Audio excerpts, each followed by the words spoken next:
오늘은 갈라디아서 연속 설교 8번째 시간으로 복음과 율법에 대해서 말씀을 나누려고 합니다.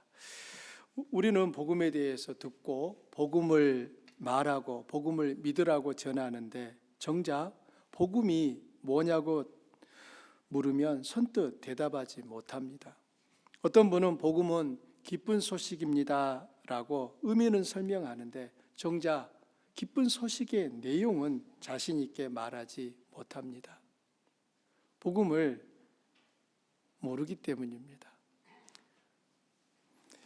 이런 현상은 어제 오늘의 일이 아니에요. 바울 사도가 갈라디아 지역에 교회 편지를 쓸 당시도 복음에 대한 이해가 명확하지 않았습니다. 바울이 열을 내며 성토하는 것은 다른 복음은 없다는 것입니다. 다른 복음은 없다. 이 말을 풀어서 설명하면 다른 복음은 복음이 아니다는 거예요.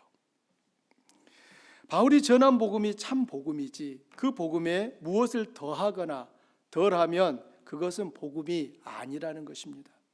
어떤 사람들은 복음에 무언가를 더하면 더 나은 복음이 될 거라고 기대하는데 만일 무언가를 더하면 그것은 복음이 아닙니다. 반대로 어떤 사람들은 복음에서 뭔가를 덜하면 빼면 더 세련된 복음이 될 거라고 생각하는데 만일 복음에서 무언가를 빼면 그건 역시 복음이 아닙니다. 복음은 예수 그리스도께서 우리를 위해 십자가에 못 박혀 죽으셨다. 그래서 하나님은 누구든지 예수님을 믿으면 그가 지은 모든 죄를 용서하고 그를 하나님의 가족으로 받아주신다는 소식입니다. 복음의 핵심은 우리는 어떻게 살아야 하는가가 아니라 예수님이 우리를 위해 이루신 일이 무엇인가를 말하고 있습니다. 많은 성도님들은 내가 어떻게 살아야 되는가 쪽에 마음을 쏟아요. 그러다 보니 스스로 생각할 때 이제 정직한 분입니다. 내가 너무 부족한 게 많아요. 그러면은 나는 하나님의 자녀가 될 자격이 아직은 부족해. 이렇게 성급한 판단을 내리십니다. 그러나 복음은 우리가 어떻게 살아야 된다라고 말하고 있지 않아요. 복음은 하나님이 우리를 살리기 위하여 무슨 일을 하셨는가를 말하고 있습니다. 복음은 역사적 사건에 대한 선포인 것입니다. 복음을 믿는다는 의미는 예수님이 우리를 위해 십자가에서 이루신 그 일과 결과를 믿는다는 것입니다. 복음을 믿으라는 말 역시 그 일과 결과를 믿으라는 거예요.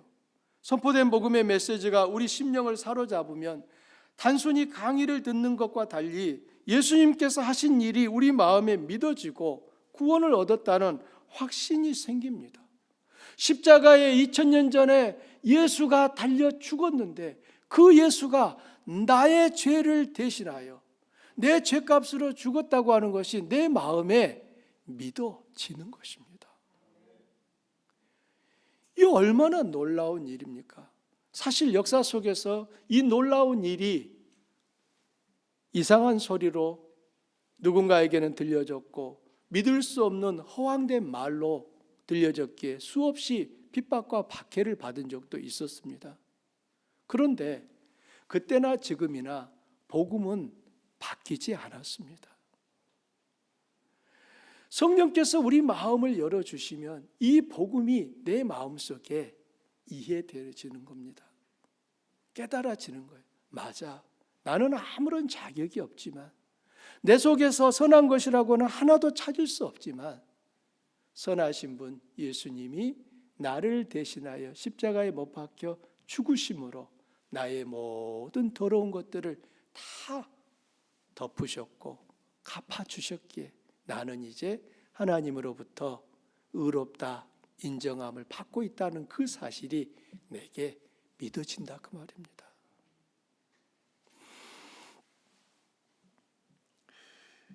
이런 일이 일어나게 되면 그 순간 우리는 예수님에 대해 아는 사람이 아니라 예수님을 본 사람이 됩니다. 여러분은 예수님을 아는 사람으로 살기를 원하십니까? 예수님을 본 사람으로 살기를 원하십니까? 나 아무개 알아. 이렇게 말한 거. 나 그 사람 만났어. 차원이 다르지 않겠습니까? 저는 우리 성도님들이 예수님에 대해서 아는 사람으로만 남기를 원치 않습니다. 여러분 개인이 예수님을 만난 분으로 남기를 원합니다. 교회가 하는 일이 바로 그 일이에요. 한 분 한 분의 성도님이 예수님을 만난 분으로 살도록 이끌고 돕고 하는 그 일이 교회의 사명이기도 합니다. 그러므로 반드시 복음은 전해야 하고 들어야 하고 믿어야 하고 입술로 고백해야 합니다. 예수님을 본 사람이 되려면 복음을 통해서 예수님을 보기 때문이에요. 복음 없이 우리가 예수님을 본 사람이 될 수는 없습니다. 복음 없이도 나름 사람이 이전보다 착해질 수는 있어요. 그러나 복음 없이는 어떤 사람도 하나님으로부터 이제 너는 완전히 의롭다, 이제 너는 내 아들이다, 딸이다, 이런 선언을 받을 수는 없는 것입니다. 그러므로 예수님께서 늘 우리에게 기억하라고 하셨던 말씀이 내가 곧 길이요 진리요 생명이니 나를 통하지 않고는 아버지께로 올 자가 없다라고 하신 것입니다. 여러분 어떻게 보면 기분 나쁜 얘기 아닙니까? 아니 예수 그 사람 자기가 뭔데 자기를 통하지 않고는 하나님께로 못 간다는 거야. 기분 나쁠 수 있어요. 그러나 여러분 예수님이 하신 말씀이 사실이라면 그건 기분 나쁠 말입니까? 아니면 우리에게 분명히 가르쳐줘야 될 진리입니까? 진리인 거죠. 예수님께서는 하나님께로 가는 유일한 길이시기 때문에 예수님이 길이다라고 말하는 것이 진리인 거예요. 누군가를 기분 나쁘게 하려고 하는 말도 아니고 누군가를 기분 좋게 하려고 하는 말도 아니에요. 그게 진리이기 때문에, 그게 사실이기 때문에 만일 내가 이 땅 가운데 수고한 어떤 그 대가로 하나님 앞에 설 수 있는 자격을 부여받는다면 어느 정도 우리는 선한 삶을 살면 가능할까요? 여러분은 정말 몇 퍼센트 정도 하나님 앞에 의롭다고 인정받기에 몇 퍼센트 정도 남은 것 같습니까? 최소한 저는 아직도 0%에서 0.0000001% 정도 했을까라는 생각이 듭니다. 불가능하다는 거예요. 예수님 없이 우리가 하나님 앞에 설 수 있는 사람은 아무도 없습니다. 그럼 이 말을 뒤집으면 예수님을 통하면 누구나 하나님 앞에 설 수 있다는 거예요. 나의 의로움이 아니에요. 누구의 의로움? 예수님의 의로움. 예수님께서 십자가에 못 박혀 죽으심으로 우리는 예수님으로 옷을 입은 것입니다. 우리가 오늘 말씀 하반부에서 보겠지만 바울은 우리를 향해서 예수 그리스도로 옷을 입은 사람들이라고 말하고 있습니다. 많은 성도님들이 오해하는 부분이 있어요. 믿음과 율법의 관계입니다. 여러분께 여쭤볼게요. 율법을 다 지키면 구원을 받을까요? 반대로 율법을 다 지키지 못하면 구원을 받지 못할까요? 답은 둘 다 아니오입니다. 왜냐하면 하나님은 율법을 구원의 길로 주신 적이 없어요. 율법은 처음부터 지금까지 구원 얻는 길이 아닙니다. 율법을 아무리 잘 지켜도 구원을 얻지 못해요. 반대로 율법을 안 지켰다고 구원 얻지 못하는 거예요. 제가 방금 말이 꼬인 것 같은데 제가 강조하고 싶은 것은 율법은 처음부터 어떤 쪽을 보더라도 구원 얻는 길로 주시지 않았다는 거예요. 그러니까 율법 위에 서 있으면서 내가 조금만 더 하면은 구원을 얻을 수 있어라고 생각하시면 된다, 안 된다? 안 된다는 거예요. 어떤 사람들은 하나님께서 처음에 율법을 다 지키며 구원을 주시려고 했는데 사람들이 율법을 온전히 지키지 못하는 것을 보며 하나님이 구원의 새로운 길을 주셨다. 그것이 바로 믿음이다 라고 말을 합니다. 이 주장에 대해 여러분 어떻게 생각하세요? 맞는 것 같습니까? 틀린 것 같습니까? 처음에는 하나님이 율법을 다 지키면 구원을 주시려고 했는데 사람들이 율법을 다 지키지 못하는 것을 보며 믿음으로 구원 얻는 길을 주셨다. 맞습니까? 틀립니까? 방금 장춘 집사님 입을 세모로 해가지고 지금 맞는다고 하셨는지 틀리다고 하셨는지 제가 구별. 틀립니까? 네, 정확하게 해주세요. 자, 18절 말씀을 보세요. 여기 이렇게 얘기하죠. 만일 그 유업이 율법에서 난 것이면 약속에서 난 것이 아니리라. 26절도 봅니다. 너희가 다 믿음으로 말미암아 그리스도 예수 안에서 하나님의 아들이 되었다라고 합니다. 율법으로 말미암아 하나님의 아들이 되었다고요? 아니에요. 예수 그리스도를 믿음으로 말미암아 하나님의 아들이 되었다고 말하고 있습니다. 우리 모두 꼭 기억해야 하는 것은 율법을 지켜서 구원 얻는 게 아니라는 것입니다. 갈라디아의 성도들은 바울을 통해 복음을 들었고 복음을 믿음으로 구원을 얻었습니다. 이와 같이 우리도 복음을 듣고 복음을 믿음으로 구원 얻습니다.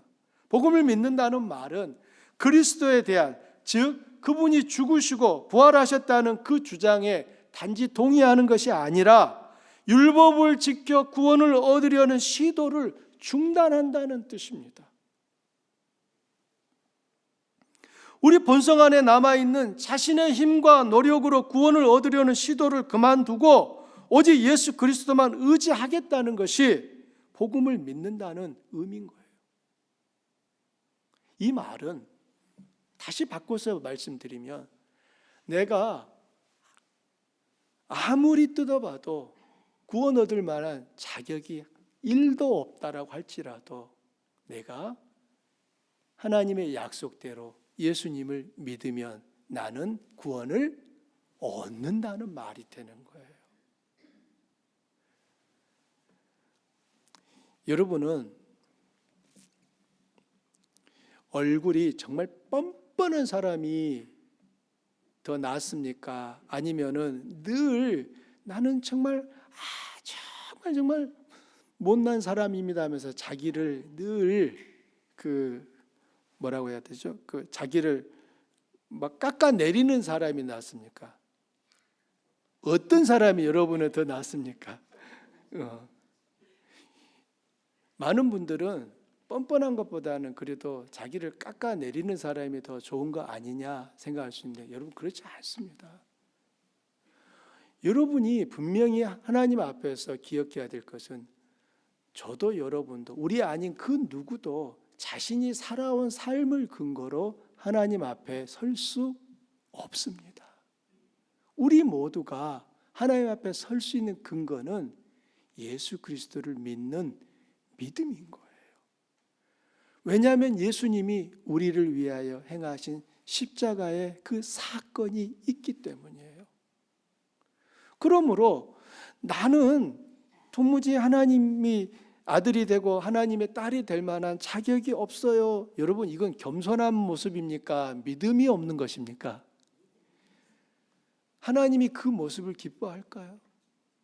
차라리 그 순간에 뭐라고 해야 되냐면 나는 하나님의 예수님을 믿어서 아들이고 딸이니까 나는 이 정도 살아도 괜찮아. 너희들 다 내 덕 보고 사는 줄 알아. 좀 이렇게 좀 뻔뻔한 게 더 나은 거예요. 우리들은 하나님 앞에서 믿음 없음을 마치 겸손한 것처럼 착각한단 말이에요. 그건 겸손이 아니에요. 우리가 하나님 앞에서 가져야 될 바른 자세는 나를 보는 것이 아니라 십자가에 달린 예수님을 바라보는 것입니다. 나를 보면은 실망, 절망, 암담이죠. 그러나 십자가를 바라보면 언제나 희망, 기쁨, 소망이 있는 것이죠. 그런데 왜 십자가는 안 보고 자꾸 나를 보십니까? 왜 십자가는 안 보고 옆 사람을 보십니까? 그럼 옆 사람 보면 그 옆 사람은 자기를 바라보는 그 사람에게 뭐라고 하겠습니까? 너나 잘하세요. 이렇게 말하지 않겠습니까? 우리가 바라보셔야 될 대상은 우리 자신이 아니에요. 다른 사람이 나를 평가해 주는 기준도 아니에요. 하나님이 나에 대해서 어떻게 말씀하시느냐, 여기가 가장 중요한 자리인 것입니다. 갈라디아서에서는 반복해서 나오는 단어가 있습니다. 약속과 율법의 행위, 이 두 단어가 대조를 이루고 있고요. 또 성령과 육체, 이 단어가 나옵니다. 여러분이 갈라디아서를 읽으실 때 이 단어를 보실 때마다 한번 색칠을 해보세요. 그러면 여러분 성경이 매 페이지마다 이 두 단어들이 반복해서 등장하는 것을 확인하는 게 어렵지 않습니다. 그럼 하나님은 이 단어들을 서로 대조를 이루며 나오게 하신 이유가 무엇입니까? 하나님이 우리를 받아주시는 근거가 무엇인지를 명확하게 제시하기 위함이에요. 그것은 약속이지 율법이 아니라는 것입니다. 약속이 율법에 선행합니다. 율법이 없었을 때도 약속은 있었습니다. 여러분, 모세의 율법과 하나님이 아브라함에게 약속하실 때 어느 쪽이 먼저입니까? 아브라함 쪽이 먼저입니다. 하나님이 모세에게 약속했던 것은 하나님이 모세에게 율법을 주셨던 것은 하나님이 아브라함에게 약속을 주셨을 때로부터 약 430년 후에 일어난 일인 거예요. 다시 말해 약속이 율법보다 먼저 있었던 것입니다. 하나님이 우리에게 구원의 복을 주시는 것은 그 율법 때문이 아닌 거예요. 복의 원체는 언제나 약속이며 율법은 결코 약속을 폐기하지 못합니다. 약속대로 우리들이 그리스도를 믿으면 하나님은 약속하신 복을 주시며 우리가 하나님의 자녀라는 증거로 성령을 부어 주십니다. 하나님은 약속대로 하시는 거예요. 우리가 기도할 때도 하나님의 약속을 근거로 하나님 앞에 요청을 하셔야죠. 우리는 복음으로 구원을 받을 뿐 아니라 복음을 삶 전반에 적용하면서 삽니다. 그때의 성장이 일어납니다. 여러분의 경험을 떠올려 보십시오. 마음에 용서하고 싶지 않은 사람이 있었습니까? 없었습니까? 한 번도 없었나 보네요. 우리의 경험상 마음에 가까이 하고 싶지 않은 사람이 있습니다. 사실 그 사람을 멀리해도 사는데 전혀 어렵지 않아요. 그럼에도 그를 용서하고 그가 새롭게 변화되는 것을 기다리며 사랑과 섬김을 실천하는 것은 복음 때문입니다. 주님이 우리를 용서했고 주님이 우리를 기다려주셨고 주님이 우리를 섬기셨기 때문에 우리도 그 사람을 품으려는 것입니다. 물론 품는 게 쉽지 않습니다.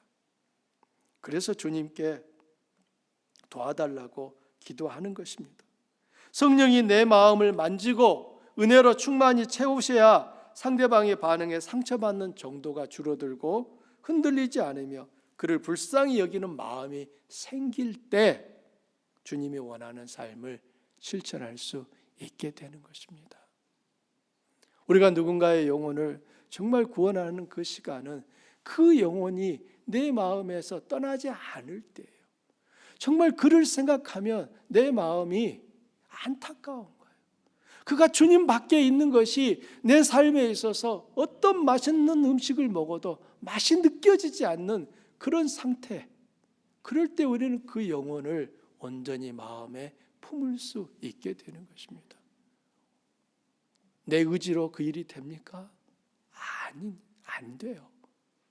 성령께서 우리를 도와주실 때 우리는 비로소 그 마음을 가질 수 있게 되는 것입니다. 누군가를 용서하고 품는 것은 내 의지, 내 결단만으로는 부족합니다. 내 의지와 결단으로는 비록 시작은 할 수 있지만 끝까지 완주하지 못합니다. 성령이 도와주셔야 하는데요, 우리가 복음을 삶에 적용하며 실천하려 할 때 성령도 역사하십니다. 많은 성도님들이 성령이 도와주실 때까지 나는 기다리겠다라고 합니다. 그러나 반대로 하셔야 돼요. 내가 복음을 내 삶 가운데 실천하려고 몸부림칠 때 성령이 나를 도와주셔서 그 복음을 살아낼 수 있게 하는 것입니다. 순서를 바꾸시면 안 된다고요. 많은 성도님들은 나는 마치 뒷짐 가만히 주고 지금은 내 마음에 저 영혼을 품을 준비가 안 돼 있는 것 같으니까 내 마음에 감동이 일어날 때까지 나는 계속 기다려야지, 이런 마음 자세를 가지시려고 하는데, 여러분, 성령은 그러면 그분 마음속에 역사하실까요? 성령도 기다리셔요. 네가 마음을 복음을 따라 되돌리려고 할 때 성령도 역사하시려고 기다리고 계신 거예요.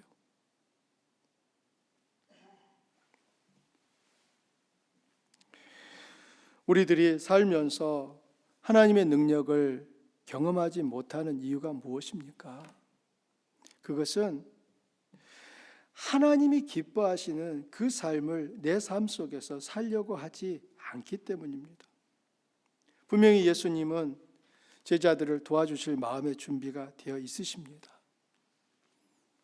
마태복음 28장에서도 주님께서는 내가 땅끝까지, 세상 끝까지 너희와 항상 함께 하리라라고 하셨어요.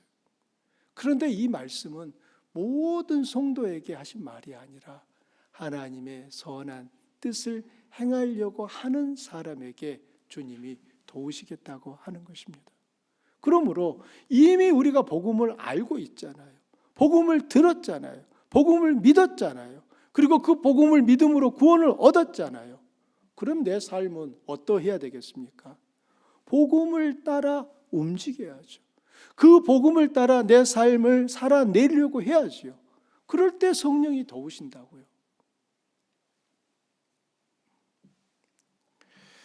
많은 성도님들은 우리가 순종하지 못하는 이유는 의지력이 부족해서라고 생각하는데 아닙니다. 그래서 여러분이 더 열심히 해보십시오. 과연 그러면 그 안 되던 부분이 해결이 됩니까? 오히려 더 열심히 할수록 이것을 해결하지 못하는 실패를 경험하게 됩니다. 더 열심히 하겠다는 결심은 자기 힘으로 율법을 지키겠다는 노력에 불과합니다. 어떻게 해야 할까요? 처음 그리스도인이 여러분이 어떻게 되셨는가를 생각해 보십시오. 그때와 똑같아요. 자신이 넘어진 것들을 계속 회개하고 그런 습성을 뿌리 뽑아야 합니다. 단지 주님, 저에게 분노와 원망의 문제가 있습니다. 주님의 능력으로 제하여 주소서. 용서할 수 있는 능력을 주소서라고 기도하는 것으로 끝나면 안 됩니다. 그런데 대다수 성도님은 어떻게 하십니까? 나 기도했어. 끝. 이렇게 생각하셔요. 하나님, 저 사람이 도무지 미워 죽겠습니다. 저 사람을 사랑할 수 있는 마음을 주십시오. 저 사람을 내 눈에서 치우시든지 아니면 저 사람 품을 수 있는 마음을 주십시오. 나 기도했어. 끝. 이렇게 생각하신다고요. 그런데 그게 아니에요. 여러분에게 분노하는 마음, 원망하는 마음이 일어날 때 자기에게 복음을 적용해야 합니다. 분노를 그냥 하나님이 없애주시기를 바라거나 더 강한 의지를 통해 물리치려 할 것이 아니라 이렇게 물으셔야 돼요. 나에게 분노가 일어나고 용서하지 않는 마음이 있다면 무엇이 그렇게 만든 것인가? 그 뿌리를 살펴보시라는 것입니다. 대개 분노는 여러분 언제 일어나던가요? 내 삶을 힘들게 하는 사람에게 일어납니다. 그래서 우리들이 쉬운 말로 어떻게 하면 저 인간 때문에 내 삶이 힘들어 이렇게 말하잖아요. 내 삶을 힘들게 하는 사람에게 분노가 일어나요. 또는 나는 정말 다른 사람의 인정을 받을 때 힘이 나는 사람입니다. 그런데 어떤 사람은 내가 여전히 부족한 사람인 것을 확인시켜 주는 거예요. 그 사람을 만나면 좀 나는 괜찮다고 스스로 생각하고 있었는데 여전히 내가 아직도 못난 인생이고 부족한 사람이라고 하는 것이 드러나게 해줍니다. 여러분, 고마운 마음이 듭니까? 미운 마음이 듭니까? 저는 막 화가 나더라고요. 저 사람 안 만났으면 이 행복이 계속 갈 것 같은데 그 순간에 저의 모든 기쁨을 절망으로 바꿔버리잖아요.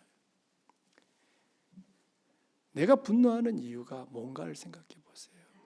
처음에는 정말 사랑으로 시작을 했는데 그 사랑이 끝까지 못 나고 중간에 그 사랑이 뭘로 바뀝니까? 분노로 바뀌어요. 그 이유가 뭐냐는 거예요. 내 마음 저 깊은 뿌리에 예수님이 주인이 아닌 다른 것이 나의 주인이 되었던 것을 확인하게 됩니다.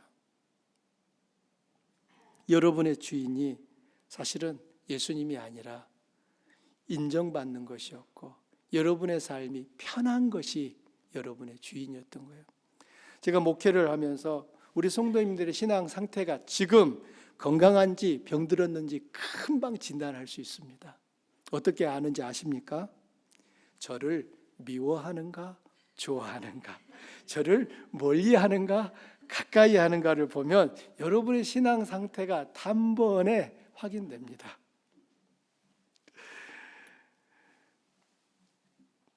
만일 저를 여러분의 삶을 힘들게 하는 존재로 생각하면 제게 좋게 대하지 않지요.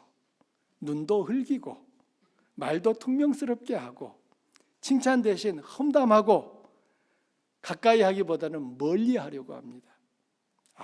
그러면 이분이 지금 신앙에 병이 들었구나, 신앙에 감기가 걸렸구나 라고 하는 걸 알 수 있어요. 그러나 제가 해준 거 없는데도 막 저를 좋아하시고 가까이 하시려고 할 때가 있어요. 이분이 지금 성령 충만하구나 라고 할 수 있습니다. 왜냐하면 목사가 하는 일은 우리 성도님들을 사실 괴롭히는 사람은 아니잖아요. 제가 여러분 괴롭혀가지고 저에게 무슨 유익이 있겠습니까? 저는 우리 성도님들에게 하나님께서 기뻐하시는 그 길에 대하여서 말씀드리고 그 길로 같이 가자고 권할 뿐이에요. 그런데 여러분의 마음이 그때 동의가 안 되면은 그 말을 하는 제가 미운 거예요. 그 말을 듣기 전까지는 내가 괜찮게 가고 있는 줄 알았는데 그 말을 듣는 순간 저 박 목사 때문에 내가 지금 딴 길로 가고 있다는 것이 확인돼 버린 거예요. 그러니 성령이 충만한 분이면은 목사님 정말 고맙습니다 이렇게 말씀하실 텐데 신앙에 감기가 들었을 때는 으이그 저 사람을 만난 게 내 인생에 참 뭐 같아 이런 생각이 드는 거예요. 여러분 지금 솔직히 여러분 마음에 물어보십시오. 제가 가까이 하고 싶어집니까? 멀리 하고 싶어집니까?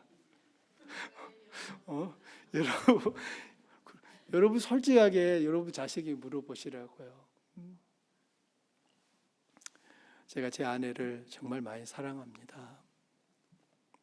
제가 제 아내하고 13개월을 데이트를 했어요. 그때 제가 기숙사에 살았거든요. 신학교 기숙사에. 제 아내를 만나려면 제 아내는 그 당시에 저는 서울의 사당동에 있었고 제 아내는 경기도 분당에 살았습니다. 최소 거리가 차를 타고 가도 1시간 한 20분은 가야 되는 거예요. 이제 막 아내와 이제 데이트를 시작했습니다. 그런데 아내의 교회가 이 강남 고속터미널 옆에 있는 그 10만포 쪽에 있었어요, 교회가.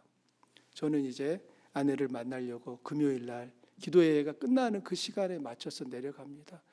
여러분 그 사당동 총신대학교로 와보신 분은 아시겠지만 그 지하철을 타려면은 4호선을 타려면은 몇 번이나 버스를 갈아타야 되는 거예요. 그래서 침반포까지 가려면 시간이 꽤 많이 걸립니다. 그렇게 갔어요. 추운 겨울이었어요. 금요일 날 딱 기도회를 마치고 아내가 강남 고속터미널에서 버스를 탈 때까지 이제 바래다 줘야 되는데, 저는 그 교회에서 고속터미널까지 가는 그 10분이 딱 제가 데이트할 수 있는 시간이에요. 제가 학교에서 그 교회를 찾아갔을 때는 어떤 마음이겠습니까? 이 사람이 좀 나가고 이제 그래도 한 20분, 30분 시간을 갖고 다음 차 타고 가면 좋겠다, 이런 마음으로 갔는데, 그날따라 웬일인지 이 사람이 저를 보더니 얼굴이 눈도 안 주는 거예요. 눈도 안 주는. 그리고는 버스가 오니까 금방 타고 가버리는 거예요. 제 마음에 무슨 생각이 들겠습니까? 저 사람이 나를 좋아하는구나, 싫어하는구나. 어느 쪽 생각이 들겠습니까? 이때가 중요합니다. 싫어하는구나, 그래 확인했어, 그럼 나도 같이 끝, 이러면 이제 끝나는 거잖아요. 계속 기도해야죠. 주님, 왜 그런지는 모르겠지만 제가 지금 이 2시간을 허비하고 갔는데 딱 10분 얼굴 보고 왔습니다. 어떻게 합니까? 그날 하나님이 일하셨어요. 놀랍도록 제 아내가 집에 가서 화장실에서 손을 씻으려고 하는데, 그 화장실에 평소에 경험해 보지 못한 그 향기가 화장실을 가득 채웠다는 거예요. 놀라가지고 어디서 이 좋은 향이 나나 여기저기를 살펴보는데 냄새 나는 곳을 찾지를 못했습니다. 나중에 보니까 자기 손에서 향이 나는 거예요. 손을 안 잡았어요. 손도 안 잡았어요. 손도 못 잡겠어요. 그래서 그때 겨울이었기 때문에 제가 끼고 있던 가죽 장갑을 끼워줬는데 끼지도 않으려고 하더라고요. 억지로 끼워줬죠. 그리고 나서 그때 가죽 장갑 끼워주고 왔는데 아내 손에 향기가 나는 거예요. 그때 아내가 이제 머리를 하나 망치로 딱 맞는 것처럼, 성령께서 이 사람과의 만남을 기뻐하시나 보다, 이 생각이 들어서 마음을 열어준 거예요. 그래서 제가 우리 성도님들이 저를 좋아하는지 안 좋아하는지 단번에 알아본다니까요. 여러분의 눈꼬리 위치를 보면 이분의 마음이 지금 어디만큼 와 있는지 확인할 수 있다고요. 사랑하는 성도님들, 우리 삶에 있어서 내 의지와 노력으로 바뀌지 않는다고요. 내 마음에 어떤 감정이 일어나게 되면 그 감정을 의지로 제어하려고 하는 것이 아니라 그 감정이 왜 일어났는지 그 밑바닥을 살피셔야 되는 거예요. 앞서 말씀드린 것처럼 내 마음의 주인이 예수님이 아니었던 거예요. 예수님이 나의 주인이었으면 나의 허물을 보게 해준 그 사람이 고마운 거예요. 내가 더 악해지지 않도록, 더 잘못 가지 않도록 나의 길을 안내해 줬구나, 이 마음이 들 텐데, 다른 사람으로부터 인정받는 것이거나 내 삶이 그냥 편한 것이 나에게는 가장 좋은데 그 편안함을 방해하는 어떤 존재를 만나면 미운 거예요. 왜냐하면 예수님이 주인이 아니었기 때문이에요. 편안함이, 인정받음이 그 순간에는 내 마음의 주인으로 작용하고 있었던 것입니다.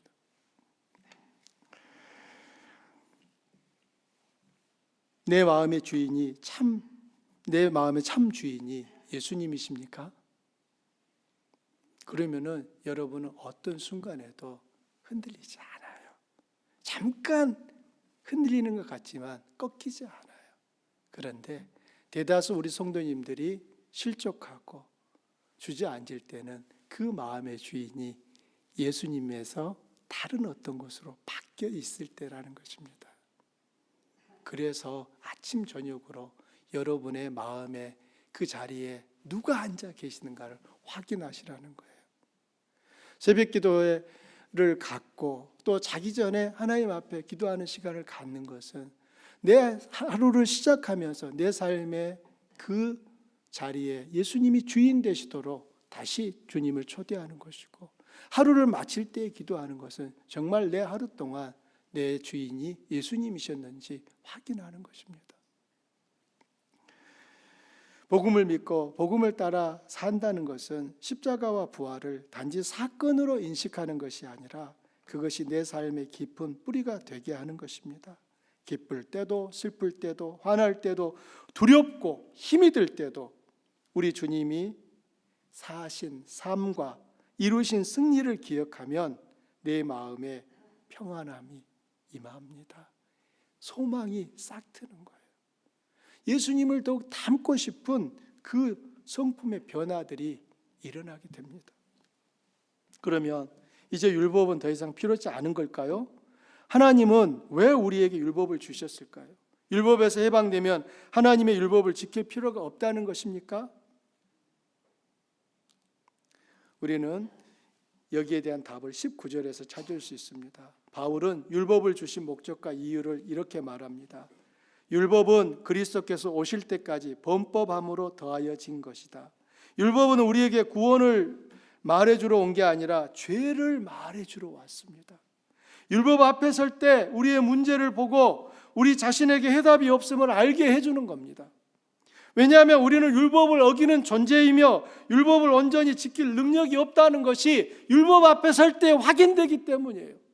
마치 여러분이 거울 앞에 설 때 내 모습을 그대로 확인할 수 있는 것처럼 율법 앞에 섬으로써 내가 누구인지, 내가 어떤 존재인지가 확인되는 것입니다. 그때 확인되는 것은 무엇입니까? 나는 부족하구나. 나는 연약하구나. 나는 도무지 하나님이 베푸실 그 은혜를, 구원을 받을 자격이 못 되는구나. 이 사실이 율법 앞에 설 때마다 확인되는 것입니다.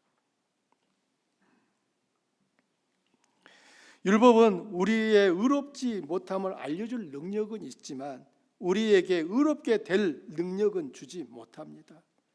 오히려 율법은 우리의 무력함을 보여주는 거예요. 어떤 노력으로도 하나님이 요구하시는 완전한 의에 이르지 못한다는 것을 깨닫게 합니다. 이렇게 함으로 율법은 우리가 내 힘과 내 노력, 내 어떤 행위가 아니라 하나님이 우리에게 허락하신 그 은혜에 근거한 구원의 필요성을 깨닫는 쪽으로 나아가게 만듭니다. 이 점에서 바울은 율법이 우리를 그리스도께로 인도하는 초등교사가 되었다고 말하고 있습니다. 초등교사라는 말은 헬라어로 파이다고스예요. 가정교사라는 의미입니다. 바울 시대의 파이다고스는 신분이 대개 노예였습니다.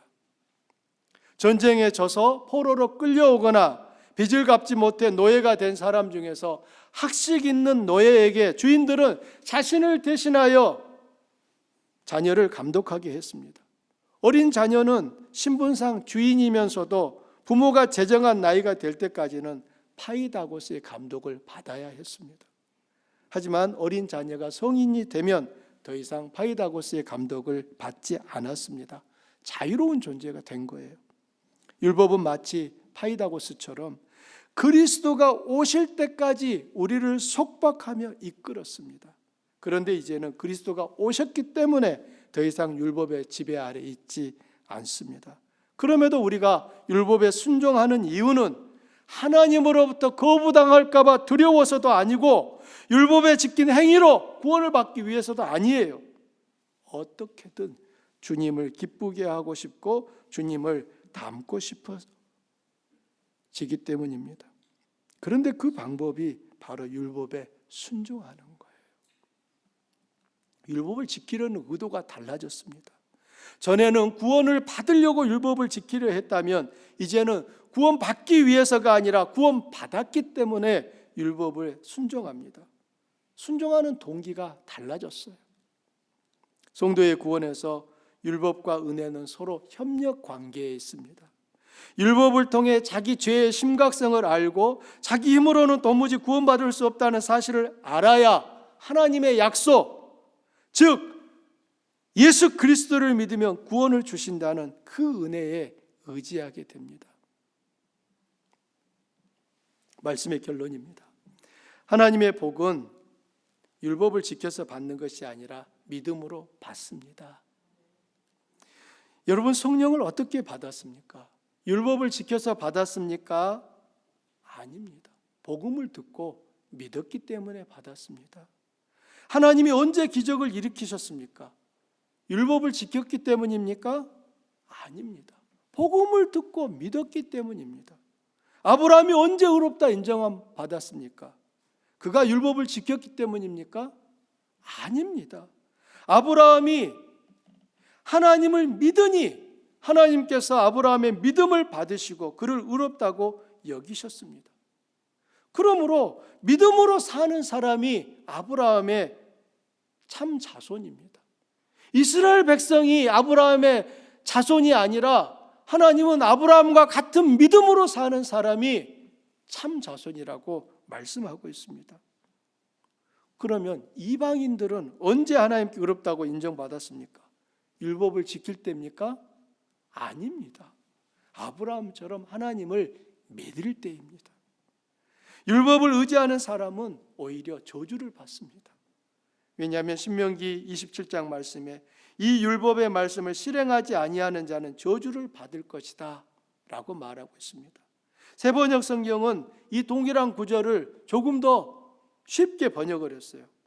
이 율법 가운데 하나라도 실행하지 않는 자는 저주를 받는다. 따라서 율법을 통해서는 하나님으로부터 의롭다함을 얻지 못합니다. 왜냐하면 하박국 선지자가 말하는 것처럼 의인은 믿음으로 산다고 얘기하고 있기 때문입니다. 믿음으로 사는 사람이 의인이지 율법을 다 지켰다고 의인이 되는 게 아니라는 거예요. 그럼 여러분에게 이제 여쭙겠습니다.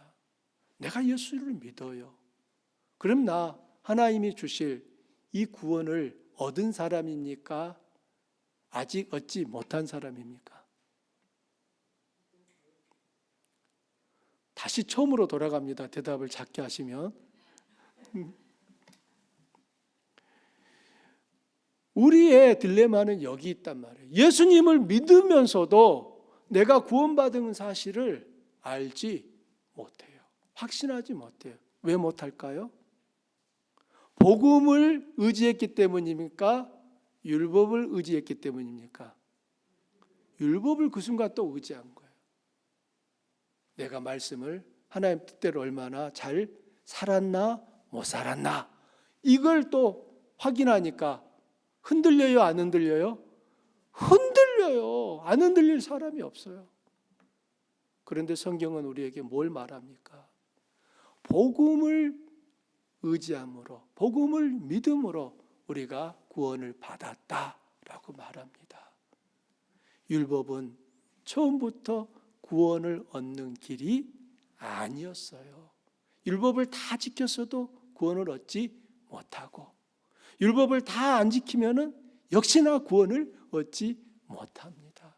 왜냐하면 율법은 구원 얻는 길이 아니기 때문이에요. 하나님은 우리가 율법으로는 죄인이라는 사실이 선명하게 드러나기 때문에 그 율법이 우리에게 하는 역할은 이제는 예수 그리스도를 믿어야지라고 그 앞으로 이끌어 간다 그 말입니다. 저와 여러분 모두는 예수 그리스도를 믿음으로 하나님으로부터 받아들여졌습니다. 여러분이 지금 예수님을 내 마음에 참으로 주인으로 믿으신다면 여러분은 하나님이 주신 구원을 받을 것이 분명합니다. 하나님은 당신의 약속을 반드시 지키시는 분이기 때문입니다. 오늘 26절 말씀은 이렇게 얘기합니다. 여러분은 그리스도 예수를 믿는 믿음을 통해 하나님의 자녀가 되었습니다. 27절 여러분은 모두 세례를 받아 그리스도와 연합하였으며 그리스도로 옷을 삼아 입었습니다. 28절 그리스도 안에서는 유대인이나 그리스도인이나 종이나 자유인이나 남자나 여자나 차별이 없습니다. 모두 예수 그리스도를 믿음으로 의롭게 됩니다. 그리스도 예수 안에서는 모두 똑같습니다. 그리고 마지막 29절에서 이렇게 말합니다. 여러분은 그리스도에게 속한 사람입니다. 그러므로 아브라함의 자손입니다. 하나님께서 아브라함에게 하신 약속대로 여러분은 하나님께서 주시는 모든 복을 받습니다. 그러므로 여러분의 못난 삶에 낙심하지 마십시오. 하나님의 사랑은 여러분의 연약함과 허물을 덮고도 남습니다. 나의 못남이 보일 때마다 그럼에도 불구하고 나를 포기하지 않으시는 하나님의 강렬한 사랑에 감사하고 기뻐하십시오. 하나님은 못난 나를 살리기 위해 당신의 독생자를 십자가에 매달았습니다. 하나님의 그 사랑이 우리를 날마다 보듬고 새롭게 하며 하나님 나라에 참여케 합니다. 여러분의 못남은 하나님의 사랑을 더욱 빛나게 합니다. 하나님의 그 사랑 때문에 내 삶에 여전히 남아있는 끈적끈적한 죄의 유혹을 떨쳐내고 예수님의 성품을 닮으려고 힘쓰는 것입니다. 우리는 율법으로 구원을 얻는 것이 아닙니다. 예수 그리스도를 믿음으로 구원을 얻습니다. 함께 기도하겠습니다.